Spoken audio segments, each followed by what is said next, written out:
Introducing Research Methodology 2025, your ticket to mastering research, brought to you by the Center for Learning and Teaching at Foreman Christian College University in collaboration with National Academy of Higher Education at the Higher Education Commission and the United Board.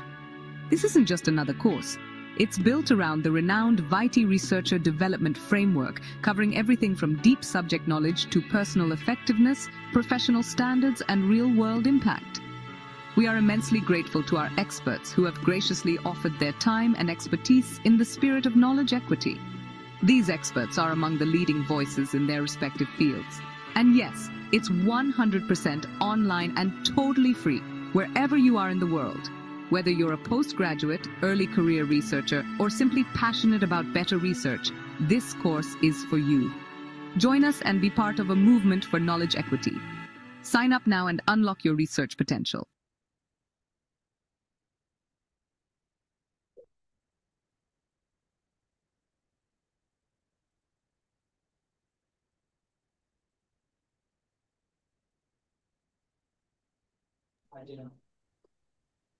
Hello, Assalamu alaikum, and a very good afternoon to everyone. Welcome to the next session in the series. Earlier in the session 1 of module 6, we talked about research, writing, and publishing for humanities. And now in session 2, we are going to talk about research, proposal, and writing in social sciences research. For this webinar, our expert with us is Dr. Sara Rizvi. She is an associate professor and former chairperson of sociology department at Foreman Christian College University. Dr. Sara completed her postdoctoral fellowship at the University of Oxford, and she has an MPhil from the University of Punjab, also did her BSc honors in economics from London School of Economics. And she has published over 50 research papers, authored 3 books, and led multiple research grant projects as principal investigator. Welcome, Dr. Sara Rizvi Jaffrey. Thank you so much for dedicating time for this webinar. And before I leave the space for you to present, I would request Gohar Ayub to run audience through Netiquettes, and then we'll have your session. You'll have 45 minutes for your presentation, and the last 15 minutes will be dedicated to Q&A. Over to you, Gohar. Thank you, Dr. Mavish. So you're all requested to please rename your Zoom accounts to the name of your university first and then your name afterwards. Furthermore, please note that we have disabled the chat for the first 30-35 minutes, and around 35 to 40 minutes into the session, we will enable the chat, and you're requested to please be sensitive and mindful while you post your questions and your comments. And the Zoom chat will be strictly used for questions related to the session only. Please note, I see a lot of emails and a lot of messages and calls that we were not able to fill our information, or we forgot to fill in our information. Please note that you must, regardless you're joining through YouTube or through Zoom, you're requested to please fill out the certificate form. Otherwise, you won't be able to get any certification. So, and for certification, please note that a minimum of the session is done is required for this for the process. Please know that all these sessions will be recorded, and these recordings will be added to the CLT YouTube channel. We see a lot of new subscribers. You're all requested. For those of you who are still not subscribed, please subscribe to our YouTube channel and you'll get the notification as well. Thank you so much. That's it from my side. Over to you, Dr. Sara. Thank you so much, Gohar. Thank you, CLT. Thank you, Dr. Mavish. So since I've started my stopwatch, since I only have 45 minutes, I'm just gonna, my stopwatch, yes. I'm gonna just share how I'm gonna split this presentation. The first three, the first 4 sections are gonna be part 1. Where I'll cover the common mistakes, recommendations and preparation, making the transition, and a checklist. And then part 2 of our presentation will be section-wise examples of the proposals that have actually won grants. These are my own proposals, so no copyright issues. and obviously only sharing those sections from a proposal that got a grant. So here we go, because of lack of time. The most common question, like initially when we used to conduct these sessions a few years ago, Dr. Ruxana used to send a questionnaire to participants asking them what they would like to cover. And this was one of the most common problems for everyone. Well, how do we search for funding? It's so difficult. And I agree. But it's a separate, you can say, profession altogether. You need to stay in touch with your university research offices. For example, in FCCU, that would be ORIC and CLT. They usually regularly send us, they're very kind to send us regular emails about deadlines and the most popular funding. You also need to seek options and keep your mind open from both government and the private sector. Just a small note that it is possible to get multiple grants for one proposal. And in fact, the granting bodies recommend this.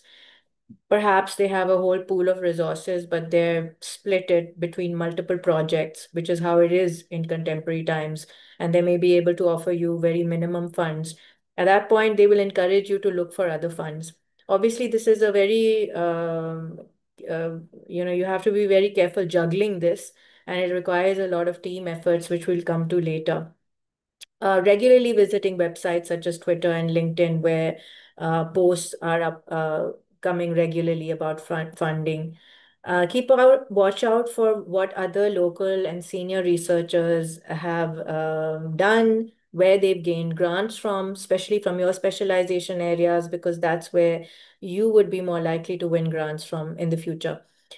Keep asking your peers and colleagues about funding sources. Instead of we usually tend to just complain about this. Why do we have to do this? Why is it part of our promotion ranking? Why does it improve our ranking and status as a researcher? We need to get beyond this and just start asking, well, where are the funding sources? And have you heard of anything? So keep a good camaraderie, share your knowledge. It's not going to limit your opportunities, that's for sure. Definitely develop a team. This is not something that you can win alone, unless it's one of those isolated grants where they're giving funding to a single researcher, maybe to sit at home and write a book. That's very rare, and so you need a team over here. What can help is if you can delegate to team members. Maybe one team member is looking out for Pakistani grants or government grants, and another one is looking at an international scale. Draft a short versus a long version of your proposal for grants, because sometimes grant bodies will request you for a shorter proposal, and some will ask for many, many details. So be prepared to edit. And then find a non-profit or sectoral collaborators. This is another reason for winning grants when you have industrial or sectoral collaborators. For example, public universities, private university researchers joining together, a climate NGO and independent researchers joining together, youth agencies and think tanks joining together, etc.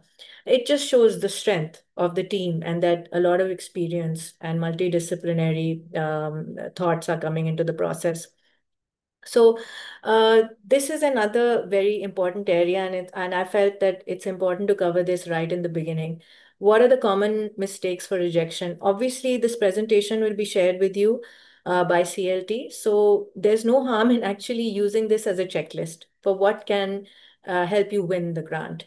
So common mistakes for rejection: titles that are not written well, they don't reflect what is actually being intended to do. So what happens, I want you throughout this presentation to keep thinking from the reviewer point of view. So the funding bodies and the grant bodies have reviewers. Sometimes they're not very closely linked to the granting body. They're not permanent, they're not members of the granting body, but they have been solicited temporarily to review one cycle of the grant. Now they have their own checklists, one I'm going to share with you later on. But these are usually specialists or area experts or academicians yourself, and rather a pool. So you'll have a researcher on the panel, and then you'll have an independent industrial expert, and you'll have an area expert, and you'll have a stakeholder, and they're all part of the review process, and they're looking at things.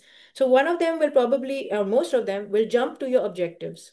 And if your objectives are not aligned with your titles and there's a disconnect, that's grounds for immediate rejection. Again, your titles that are too broad, they lack focus, they're too wordy, they're sounding too academic, they're aiming to do something that probably can't be done later on, is grounds for rejection. Another one, the introduction and the literature review section is probably something the granting body will read first. I'm not saying that they might not jump to the methods, they may, or the expected outcomes and significance, they may, but they will also read the introduction and literature review section. The reason for that is because they have to write comments back to the granting agency. What was the introduction like? What was the literature review? And these are some of the common things that they find grounds for rejection again. The first two are the same as common to the titles: unsatisfactorily written, lacks clarity. But the unique ones over here are including irrelevant information or sections, long paragraphs in the introduction that have nothing to do with the study. You think it's background, but obviously the reviewer thinks it's irrelevant. So sometimes you have to, you'll see this in an upcoming slide, that writing grant proposals is really about winning the grant officers and satisfying them.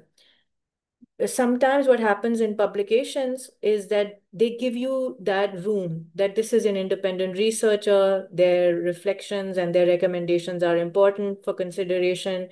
I might not find them relevant, but they're well written, I'll accept it. But granting bodies will not accept this. Another big one is using outdated references and statistics. This is very common, using a 1997 statistic for population and just missing this altogether, quoting something from the Pakistan Economic Survey that was 5 years old, whereas you have data from the last year. So be very careful that your references are and statistics are from as recent data as possible, preferably in the last 1 or 2 years. Then again, the first two ones are common for the previous, a problem statement that's badly relevant, not relevant. But another big thing to consider is that when you are drafting your problem statement for your research project, you must consider the priority areas of the funding body. Let's say the funding body has 4 priority areas, something related to economic change, social change, climate change, and demographic changes. But you are writing about another area which you think is relevant and important, or you think can be collapsed under one of those broad headings, but they don't consider it so. This happens commonly. It's happened to me as well. I might think that the gender element related to climate change is very important, but they don't feel that way, because when you go in and read details of their priority areas, they've mentioned 3 areas under climate change. One, rehabilitation; two, emergency responses, and gender doesn't come under that. And so you wasted your time applying for that grant because it wasn't a listed priority area. What else? Your research objectives, again, they must be clear. They shouldn't be obscure.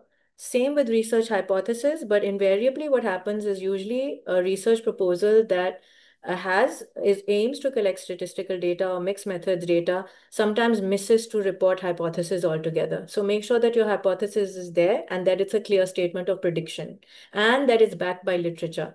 Another very important thing is that if your hypothesis of statement of prediction is not backed by a reference literature, then they're not going to accept it either. Another big one, obviously, your methodology and your research instrument. So if you're attaching a survey that you've developed and you need to reference it, or you need to justify why it's being developed, you need to list how you will be verifying that instrument. For first-time proposal submitters, I would request you to develop a survey or use a survey that's already been used, maximum attempt language translation, and make sure that all the subsections are there. You know the big ones: sample size, research design, data collection, who your data team is going to be, predicted data analysis plans, etc., etc., and then the big one, ethics. I have a sample of this as well. So what else? Other issues.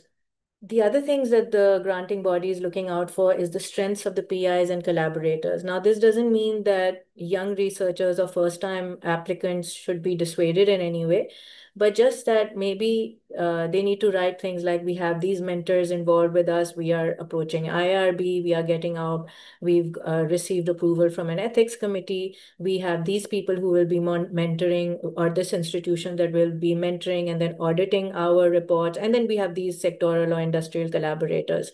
So they're looking for the strength. Why? Because obviously of credibility. The more strength that they see, the more believable it is that this project is going to take place, it's going to be valid, the results are going to be disseminated, etc. Definitely have a budget section. Usually granting bodies will send you their own template. If not, use one of the, I have one attached, and you can use that template as well. Definitely includes clear timelines. Please make sure that they're not annual timelines, but rather monthly or quarterly timelines and targets, clearly identifying which part of the project you will complete.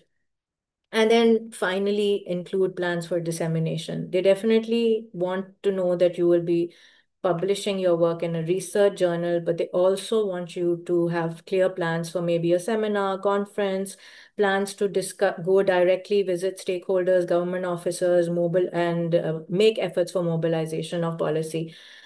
More preparation and preliminary work. I'm going to open both the images over here and draw your attention to these minuses at the bottom. Now, what people usually think is that it's about drafting something and then submitting it. And so you're thinking of 1 month, 2 month, but it's actually all of this minus that's very important. You need to ask yourself 1 or 2 years before, do I have a team with the relevant skills and techniques? If not, how should I find that team? Or if I have a team and it doesn't have the requisite skills, how should we develop those skills? Which online courses should we take, etc.? Some of you are already doing that right now. So should I consider additional training? Do I have local, national, international collaborators? How good are my grant writing skills? Have I progressed? Do I have any knowledge of the difference between academic versus grant writing skills? Am I ready to be a full investigator, or do I need to pitch my idea to another senior principal investigator, a co-investigator? Should I find a mentor? And so these things, and then the most important things, getting your proposal ready for IRB approval, ethics, and before that, possibly ethics review committee approval, seeking feedback from mentors and collaborators. You may know seniors who will take about 3 to 4 months reviewing your proposal and giving you very valid and important feedback. So you need to account for all of this before you're actually thinking of, oh, something has come up July 25, mid-July 25, I can quickly prepare something in 15 days. The chances of you getting rejected is very high, because that just means you haven't prepared, you don't have those collaborators, you don't have the strength. A lot of people have not reviewed your proposal before it's being submitted, etc., etc. If you pre-plan 1 year before, worst comes 6 months before, you have better chances of submitting something of quality and having a better team involved to win the proposal. So 2 columns over here, the shift from academic writing to grant writing. I'm going to concentrate on the one on the right for me. I hope that's right for everybody. Yeah. So grant writing.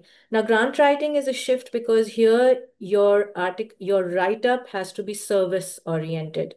You are trying to win over the sponsors. It's also future oriented. You're proposing to do something. There are many, I reviewed some for HEC, and there are many proposals that just have grammar problems. They are writing in the form of, this has been done. It hasn't been done. You're actually sending a proposal. So the write-up, grammar tense, we have those English language issues. But unfortunately, the project may be good, but it's going to get rejected simply because of grammar. So be careful about that. It's project-centered and not theme-centered. So whereas you may be trying to derive a theory in an independent project or in academic writing, in grant writing, you're trying to provide a service to the community and mobilize policy making, or develop some kind of a change, or recommend some kind of an improvement for society. So it's usually project-centered and persuasive. You're selling the leader. You're telling them how important this is, why this gap is important, why this project is important. It's always team focused and never individualistic. Bravery is appreciated. They might ask you for details later, and they want you to keep those details for the report writing or the publication in the future. So here you have to be, like I mentioned earlier also, in fact, some people prepare 3 versions of their grant proposals, a very short one, a short to medium length one, and a long and a lengthy one. But even that lengthy one is usually less than 10,000 words, or even 5,000 words. So the good news is that the granting body will probably, I mean, either they're going to open up a portal and allow you to submit section wise with certain word limits, or they'll give you a template altogether, again, that has specific word count limitations.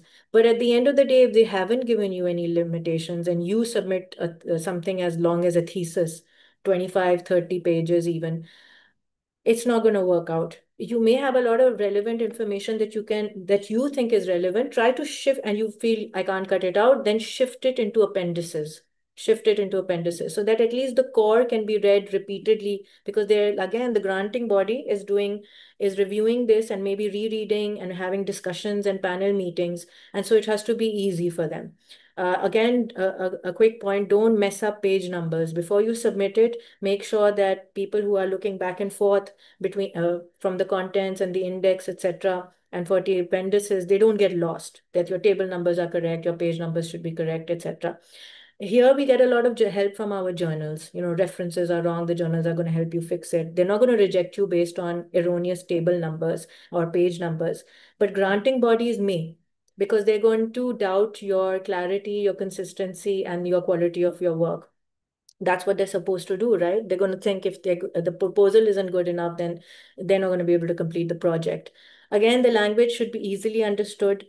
The difference with academic writing is that you can write very complicated terms, and you expect the specialized reader from history or geography to be reading it. And if they don't understand, somebody from sociology, they will take a pause and go read up about it and come back. The grant reviewers will not do this. So you need to, if you are using technical terms like gather in maternal mortality, then define it very quickly, put a footnote, and don't assume that they'll understand everything. Because again, that assumption may actually prove to exclude you from the pool. So this is a wonderful checklist. Now this checklist is, I'm going to jump a little bit. This is a typical research proposal subheadings. We're going to be covering it. I'm going to show you little sections, samples of a proposal that I won a grant for. And what people consider is that this is their checklist. Do I have the introduction? Do I have the theoretical framework? Do I have the literature review section? Do I have a hypothesis? That's not what this is. This checklist is actually what reviewers will be using, your grant body reviewers. They're going to be, so there are 4 sections. I'm going to cover the first and the fourth, and then I'll leave the rest to you due to lack of time.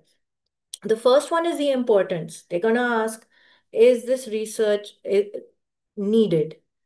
And have you justified it somewhere in your writing? You may be repeating this in the introduction, in the objectives, in the concluding, the forecasted findings, in the predicted concluding recommendations. You may be repeating this, but they should be able to gauge it. And when they're writing their recommendation of whether you should win the grant versus not, they should be easily able to fill this section in. How important are the questions or gaps in knowledge? Does the proposal realistically set out the ultimate potential benefits for human society? How important is it to do this work now? Can it be deferred for another 5 years? Now, this is a question for grant bodies that are annually releasing funds. They may consider something to be exceptional. The proposal is perfect almost. We're really interested in it, but it's not a contemporary need. Is there similar complementary research underway? So, for example, has the granting body already funded, high-risk pregnancies in the last 2 years? And this is something that should be part of your literature review. So, if you feel that they've specifically done high-risk pregnancies, they might cover gestational diabetes now. So, you have a chance to or an edge to get in through that gap. Please take a look at yourself at the scientific potential, which includes two subheadings: environment and people, research plans, and then the justification of resources being requested. Please don't submit budget plans or even timelines that don't make sense, because invariably your grant officer, the reviewers, are researchers themselves, experienced researchers. So they know when something cannot be done in a certain timeline, or when a certain sample cannot be accessed, etc. Um, Ethical implications. This is possibly the most important. So that's why it's beneficial when you're sending in your proposal to have your IRB certificate submitted simultaneously. That, look, I've got ethics clearance. But at the same time, you must ask yourself, is the work ethically acceptable? Are there any other ethical issues that need to be reported or considered? And are the ethical review and research governance arrangements clear and acceptable? Probably one of the most important areas, and some granting bodies will take a look at this first because of human subject investigation. Now we're into part 2. I hope we're making good time. It's writing sections of the proposal. I felt that this presentation, as with most presentations, would be incomplete unless we talk about real examples.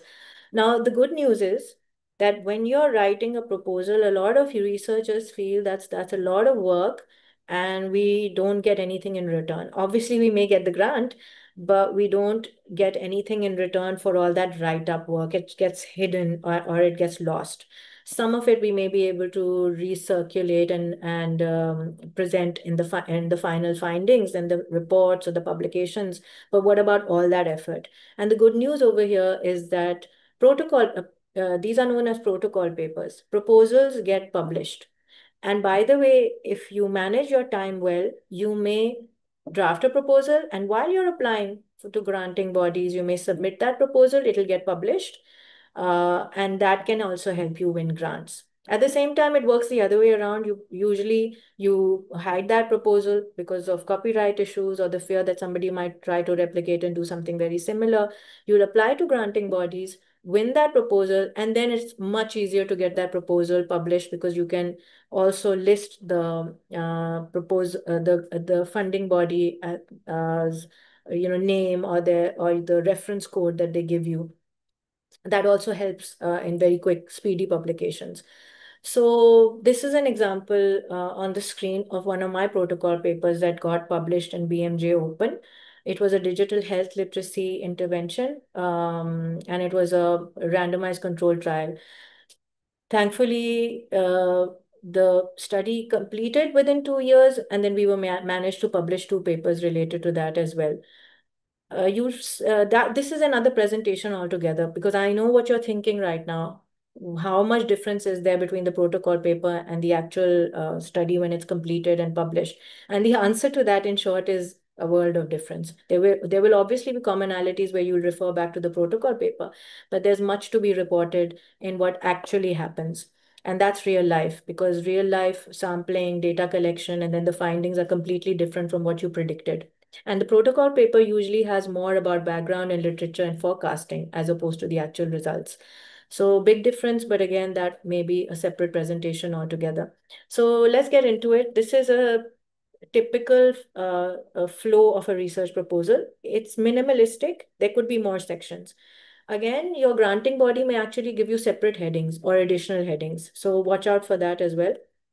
The first one, setting up a theoretical framework and justifying what areas you will be studying. So this is an example of when I won a fund for a microfinance project. I use the framework for assessing behavioral healthcare, which basically divides investigation of healthcare under 2 areas: environmental factors and healthcare delivery.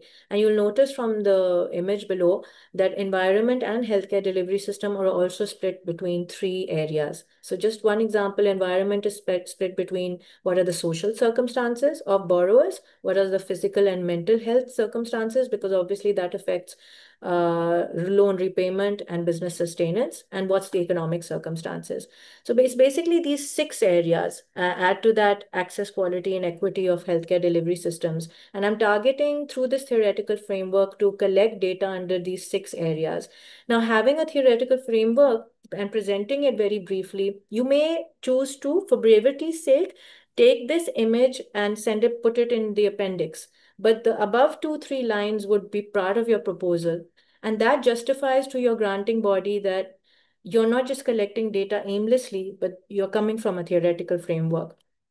Okay, you need to define your problem statement. And usually your problem statement is split between this evidence to suggest that poor women may not always gain from small loans due to inability to emerge from poverty. What is this? This is basically a background. So your problem statement is telling you the background to why this is important. And in this context, basically the study was women borrowers of microfinance and whether they emerge from poverty. So I'm straight away telling the reader or the granting body that evidence suggests that this is not true.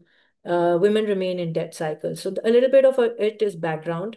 The rest of it is additional. What is the problem of women in debt? I mean, are they happy? They got a loan. They should be happy. No.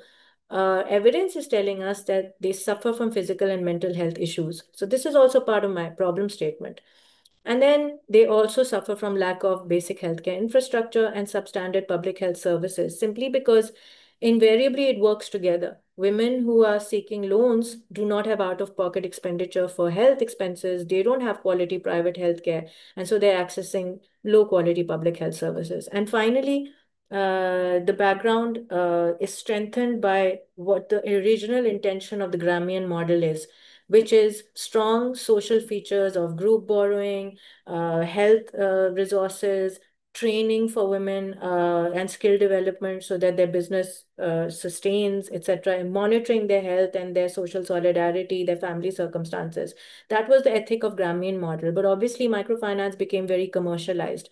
So now your problem statement, depending on your research project, depending on your study area, has to be very targeted, telling us what the problems are for the population group that you intend to be sampling, and telling us clearly, I mean, from this background statement, you will already be able to draft research objectives. Somebody who hasn't done this project or isn't familiar, hasn't read the articles, will already be able to draft the research questions. For example, one of the research questions will be, do the women borrowers currently being sampled suffer from any physical and mental health problems? How many loans cycles have they been part of in the past? I mean, is it that they've only taken one loan cycle and emerged from poverty, or have they been taking loans for the last 10 years and their household income hasn't increased? So you can guess already. This is an example of a good problem statement. If your problem statement is not aligning or hinting at what the research questions will be, then you have a problem. Another thing you'll notice is all these brackets. These are in-text references. Now, usually what people do, it's a common mistake. They will write a problem statement or they'll write an introduction with no references, as in it's not rooted in scholarship and what is being discussed and what problems are commonly being addressed by researchers, or not, maybe not popularly because we're addressing a gap, but at least somebody has addressed it or they have highlighted the gap or a limitation. If you don't, another reason, like I mentioned, of why proposals are rejected is because they are not referenced very well and they're not referenced with most recent data. I'm sorry that my reference dates are very old, but this is a project that I won 5 years ago. That's why it's old. The references are old. So what's next? You need to summarize what your aim is in the study. And here it is.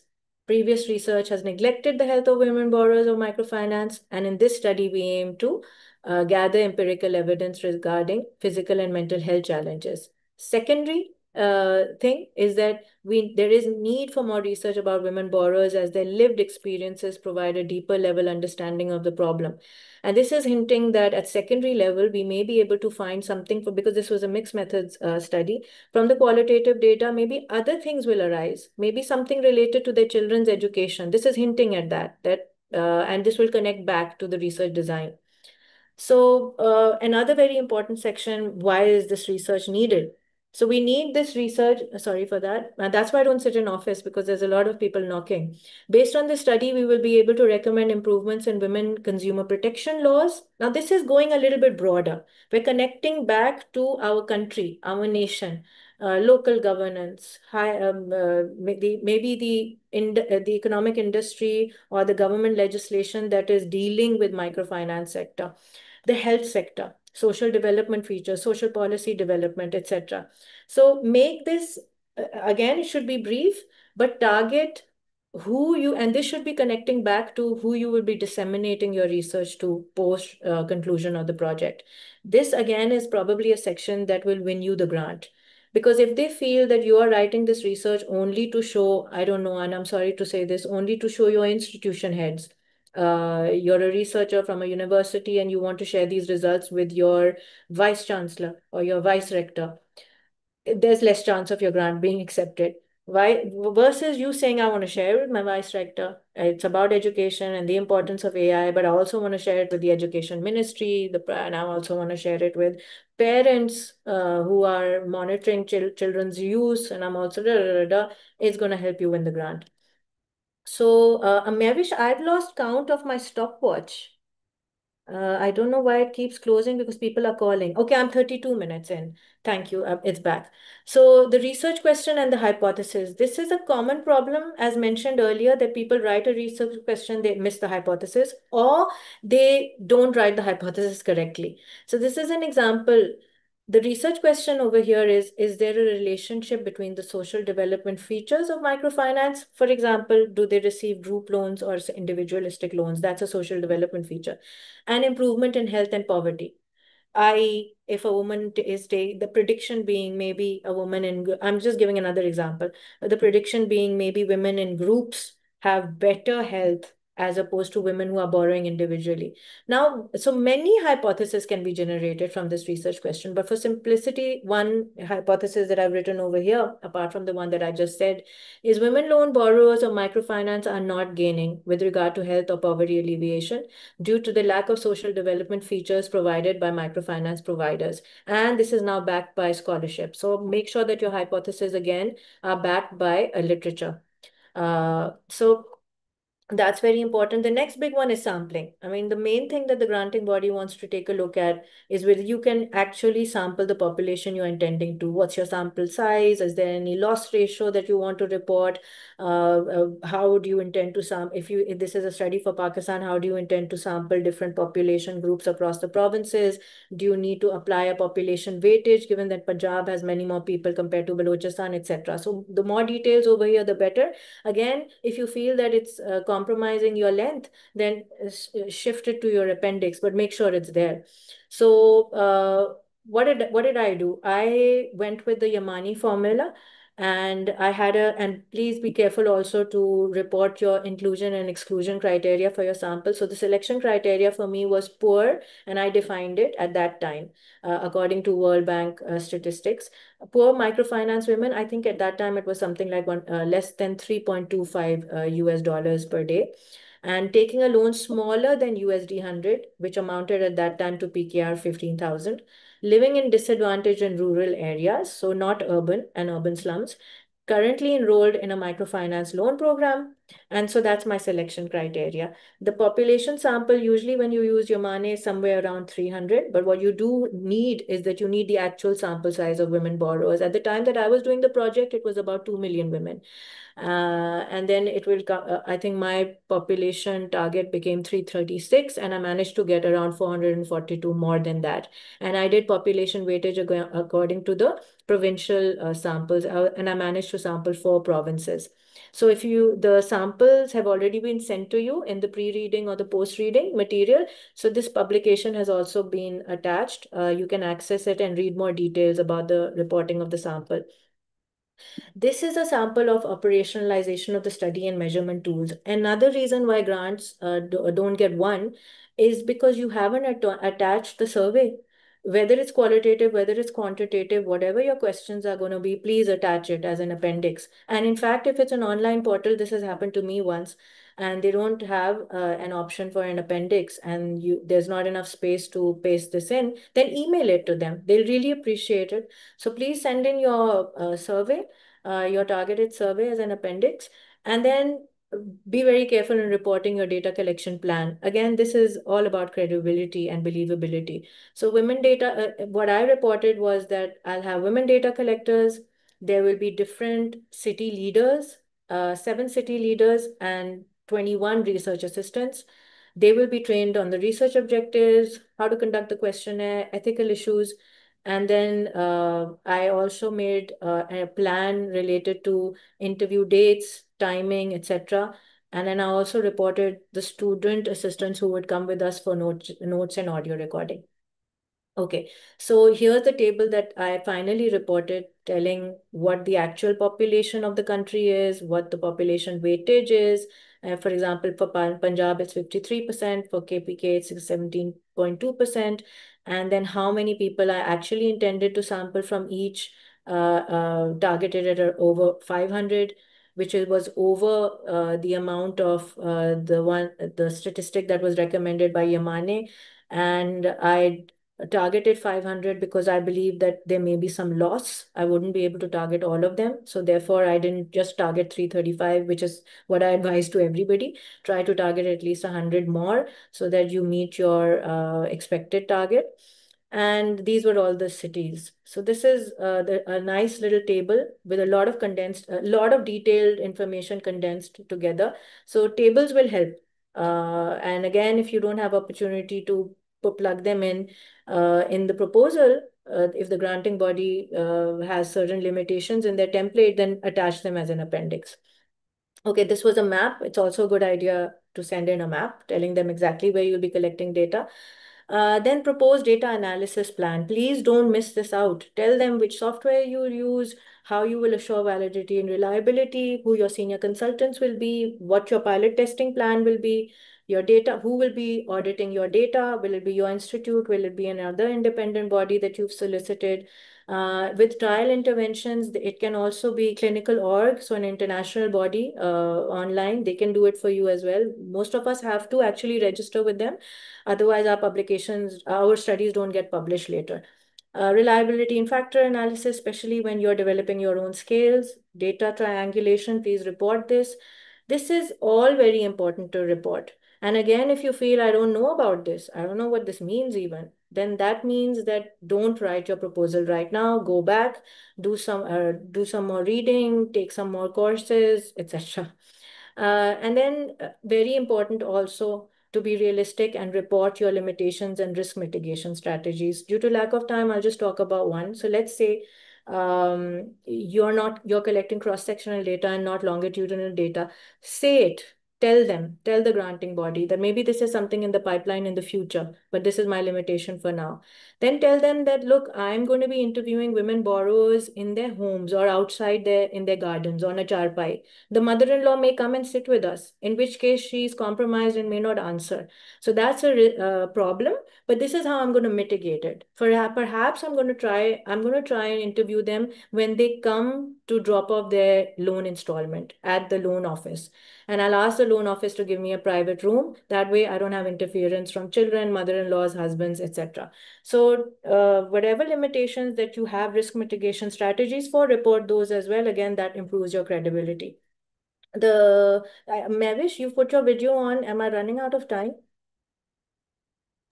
1, 2, 3. No, it's all right. Oh, great, Take thanks. So I have 4 slides left. Ethical issues, like I mentioned earlier, this is the most important area to report because the grant agencies themselves have to list this on this website once they've released funds. That the researchers we've released funds to have received IRB clearance. They've filled out sections related to ethical observance, etc. So I won't go through it, but you can see informed consent, the cover letters, voluntary participation, opportunity for withdrawal at any point, and anonymity and confidentiality, especially your data when you're analyzing it later. Not just when you're collecting it, but when you're analyzing it later is all very important. This is an example of a budget template. I've also attached it to your pre-post reading material. So if your granting body hasn't given you one, even if it's minimalistic, please fill something out and send it to them. This is a example of a Gantt chart or a timeline. This is quarter-wise. You can do it month-wise as well. Please just don't do it 6 monthly or annually. I hope you understand what it is. The timeline goes horizontally and vertically is the steps or points of research. Plans for dissemination. This is very powerful and very needed. This also wins grants. Definitely, what happens is that people think it's all about, especially researchers coming from the academic community, think it's all about academic journal publications, but it's not. It's also about publishing policy briefs, which are quicker to read, more user-friendly for policymakers. Publishing tools of data collection is something that remains and circulates, and granting bodies love this. If you don't have any other options, you can tell them that you'll upload it to ResearchGate and free forums. Hosting workshops and seminars with stakeholders, government, community stakeholders, participation in national conferences where you'll report certain sections of your study, and this can go on for 2 to 3 years. And then plans for using this project for future research and for internet upscaling and for international collaborations. All of this is part of dissemination reporting. So here are my references. And I'll keep this slide on so that we can, as the questions come, I've finished on time. It's 45:53. Yeah, you did. Thank you so much. Thank you. Over to you, Mavish. Yeah, thank you, Sarah. This was really comprehensive and very insightful. In fact, praise and appreciation for the way you have explained and taken the audience through this entire process. We do have some questions here. Firstly, the first question is, how can theoretical frameworks be effectively integrated without overwhelming the reader? Yeah, that's a good question. What I did for this and what I do for everyone, for every proposal, is I just write a couple of lines. Sometimes you may have to use 3 theoretical frameworks, so use 1 sentence each, and then attach the image and any details in an appendix. Sometimes you might not need to, and you might just need to reference the theory and talk about the theory in 1 or 2 sentences and reference it, and the grant body will understand because they know that when you're going to publish it later on, you'll have to write sections. So they will have that much confidence in you. But what they want to see is that you've referenced a theory rather than you've missed it out altogether. That's a common mistake. People not including a theoretical framework at all. So include it, even if it's 1 or 2 sentences. They will have enough confidence in you that you know you've actually not just made it up, but you're able to reference it and talk about it in more detail and justify it, because you will need to do it anyway in your report or your academic paper.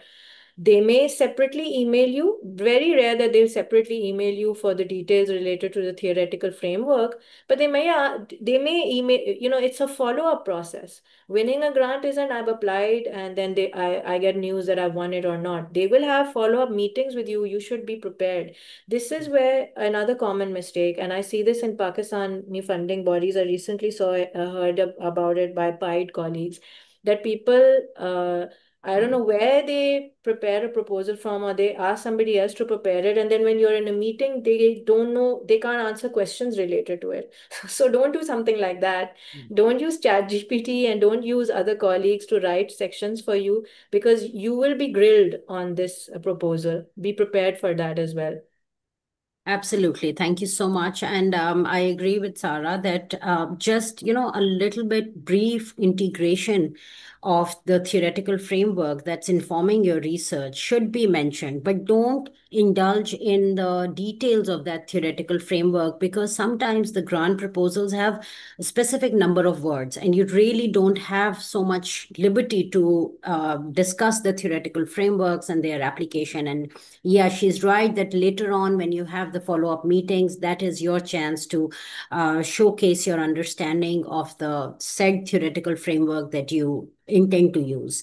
So Sarah, you did talk about communication and dissemination strategies, but with the modern technology, how are these strategies changing, and how can researchers use the modern technology in a safe and ethical way to disseminate their research output?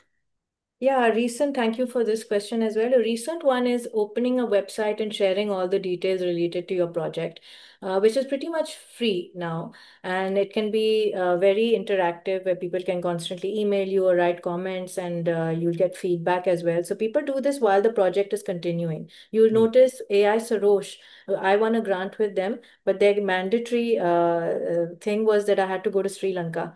So I asked them, well, can some of my colleagues go? And they said no, it has to be the PI, and I couldn't leave my mother and my children. So I lost out on that. Or maybe in a couple of years, when if my mother feels better, I could win it. And they had a clause that you will have a continuous website and continuous data collection pictures. You can anonymize people, and you'll constantly, and it was not just for auditing purposes for them, but it was for the wider population.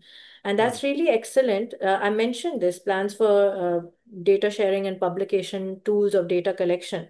Now, these plans can be just uploading on free websites like ResearchGate, or making a website yourself.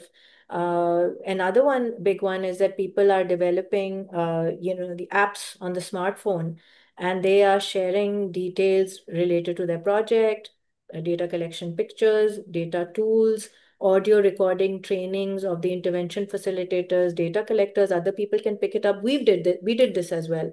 With one of our publications, we attached all the training for our lady health workers and our community health workers, so that others could use that if they wish to, free of cost.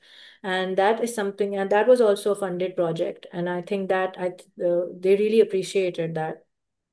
So there are lots of ways to do this free online, and just a point that working mothers and women, single mothers, we are having those problems that we can't travel that much. We can't, what is this, going to conferences and travel, and so we feel excluded. But because most of this has become online, dissemination and sharing of information, it's advantageous. It's advantageous for all of us, and it's inclusive. Yeah, absolutely. And then there are some non-academic ways of communicating with the interested stakeholders, as well as disseminating some snippets of your research outcomes, such as following a hashtag trend on LinkedIn or Social media, yeah. social media platforms, but just a hashtag that promotes your project and provides an insight into your project. So there are many ways of doing that. Recently, I came across a project where the researcher had proposed to, follow a picture timeline for the project. So they use Instagram to tell their story of the entire research. So these are non-academic dissemination strategies. Yeah, publishing a paper and conducting or presenting your work at international conferences is one thing, but there are other things as well where you can leverage social media. So the next question is, what ethical considerations must be clearly addressed in grant proposals for social researchers? Yeah, I mean, you need to share with them. Thanks for addressing this question, because because of the time, I didn't get time to discuss it in detail, but I'm happy to go through all these points. Sorry for the numbering being wrong. Ensuring participants and researchers are not harmed physically or emotionally. So this is grounds for rejection, where you haven't shared information. Like for this proposal, I had to share that informal counseling was available for women who perhaps started talking during the qualitative questions about spousal violence or abuse by their mother-in-laws. It was expected, because when you're asking them about social challenges related to loan repayment and business continuation, it's Pakistan, it's South Asia, that these are housewives, and they're going to have some problems, and they're doing business within their homes. They're going to have some problems that they might need informal counseling for. So make sure that there is hardly any research related to social problems or mental health problems, or recounting of physical injuries, where people are not going to suffer. And so having that as part of your informed consent or your information letters that I will be providing free counseling services, and maybe there's a gift involved for or a health transfer fee involved for women who need the initial help or referral, that really helps. And then you may be doing research where this is not relevant at all, which is okay as well. But just look out for it. Then gaining ethical clearance from relevant bodies, like I mentioned earlier, ERB, IRC, get the certificates, attach it. Gaining informed consent and voluntary participation. So attaching the informed cover letter that you intend to show to your participants and getting their initials. Again, a deal breaker is, for example, you writing that I'll ask for their name and I'll take their pictures. And with pictures, it's tricky because people will give consent to sharing their pictures 1 year, but 2 years later they revoke that consent. So never a good idea to take consent from them for pictures. Just don't take those pictures. This is my personal opinion.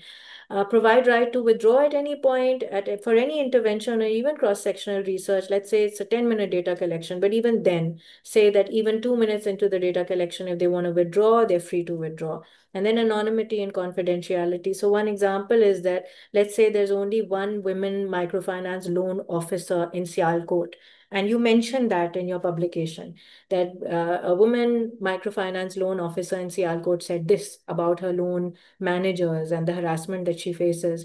Now, this is also part of anonymity because you revealed her identity. She was the only one. So please be very careful of this. It's not just about not having names, and that's why when you're reading research, you will notice that they'll not write city names or hospital names, but they'll write Hospital A, City 1 in Punjab, Hospital A tertiary care sector in northern Punjab. And that is being done. And you can write a little note that this is being done for to preserve anonymity and confidentiality due to fewer designations. So be careful of all of these things, please. A little point.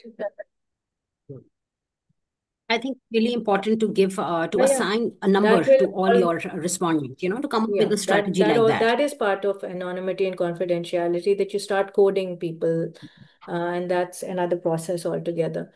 Just a small note about the social media and why I would not, unless the granting bodies will ask you if you have a Twitter handle, if you have a LinkedIn handle, and then when they are reporting that they've given you this grant, they'll start tagging you, etc., etc. But be very careful in your plans for dissemination not to mention that you will be sharing anything on social media unless they reach out. Try to cover these first. There are reasons for this because social media is becoming very tricky, and people want and granting bodies and certain research institutions will want you to share some things but not certain things. Remember, grant winning is about service. So you're really watching out for what they want. Sometimes they don't, like governments who are giving grants, don't want a lot of information shared on social media. So, whereas private grant bodies are development, those who are development NGOs who are giving very small grants, they want everything to be on social media. So just watch out for that. And in your initial proposal, stick to this, I would recommend. Because if they think that you're I have colleagues who are very active on social media and they say we don't win grants because of this. I don't want to take their names. But so be careful because at the end of the day, we want to do the project. If you're feeling passionately about the project and you can't do it without money, that's the reason why you're applying for grants. So stay away from the complications initially. All Next, right, any thank other you. question? Yeah. The next question is, why is capacity building often a key component of grant proposals? Well, it is because they want to know that you are the right team to complete this project. The biggest problem for the granting body is what? That they start releasing funds and you haven't completed the project. Or it's a 2-year project and you were right up there the first year. But the second year, oh, so sorry, the first year was more about survey refinement and ascertaining your sample. And the second period was more about the actual data collection. But you've fallen at that second stage.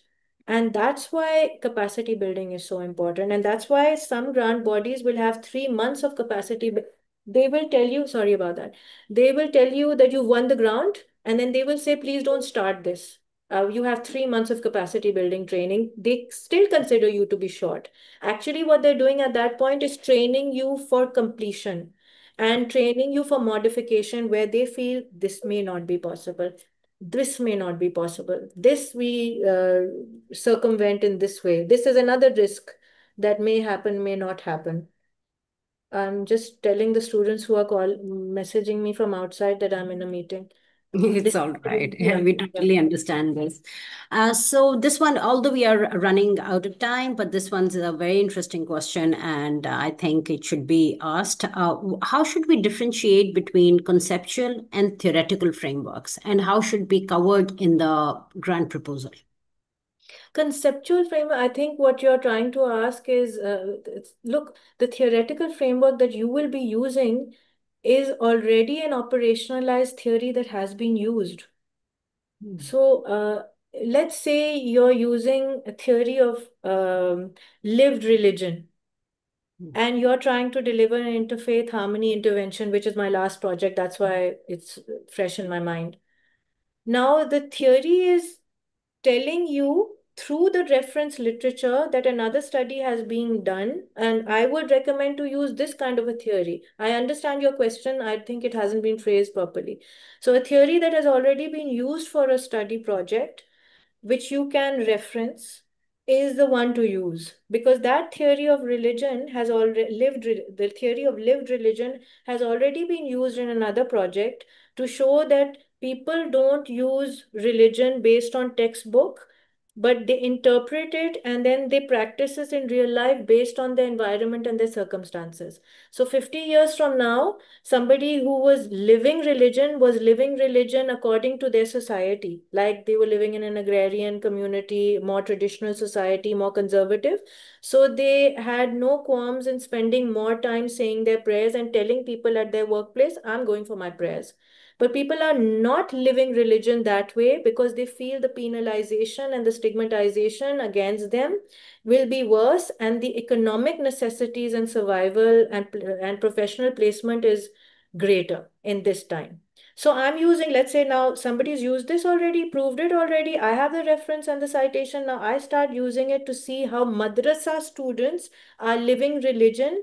Two groups, one who after madrasa attend conventional universities and one who after madrasa don't attend universities and go straight into the workplace, and the comparison between them, and to see how they are living religion. And one of my findings is that those who don't attend a conventional university are still replicating patterns of people from 50 years ago versus the other group. So please use a theory. Listen, you know what? This takes a lot of time. When people are, I want to win a grant, I want to do this proposal. The biggest missing link is literature review for studies related to that project, that study area, and literature review for theoretical framework. It may take you 1 week. I don't know. It may, as some people will actually say, it took me 1 week. But it should actually take you 1 to 2 months minimum. And if you haven't spent that time and you're saying, I don't know which theory, then that means you don't know your study area. You're not a specialist. So even if your project is well written, you might not win in the post stages, which is when people are asking you in the meetings about your theoretical framework and is this the right one? Invariably, your reviewers will have another 10 theories and they'll say, well, why didn't you choose this theory? And so you have to be able to say, well, I read all 10 and I feel this one is better. Yeah. That's how it is. Very good point. Actually, yeah, it's a very valid point that sometimes everything's really well done, but your work packages do not complement the kind of hard work that is required to win serious grants.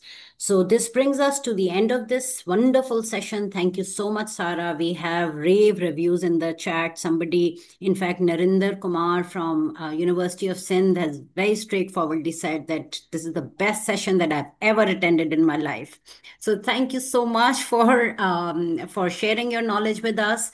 And all of you who are in this webinar, just a quick reminder that we will have the next two webinars on 2nd of July. These webinars are about reading, writing, and publishing in natural sciences, and then grants and proposals writing. Again, from a different perspective. So join us on 2nd of July as well for these 2 sessions. There are some questions which I have not deliberately posed to the resource person. They are very basic in terms of when should you apply for a research proposal grant, or what's the most suitable time after your PhD. You see, different grants have different requirements. Sometimes they do want you to have post PhD experience. Sometimes they want, sometimes there's a specific number. For example, in Marie Curie fellowships, they do have 8 years of time limitation post PhD.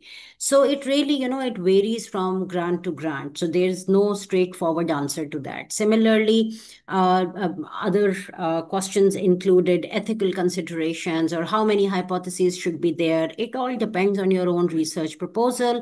And in order to find answers, you have to navigate through all the past webinars that we conducted, especially on research methodology. So those webinars answered these kind of questions. Right now, I'd like to close the webinar now. Sarah, thank you so much. This was very informative. Thank you, And Mevish. to Thank you see so much. everybody on the 2nd of July once again. Have a very good evening, everyone.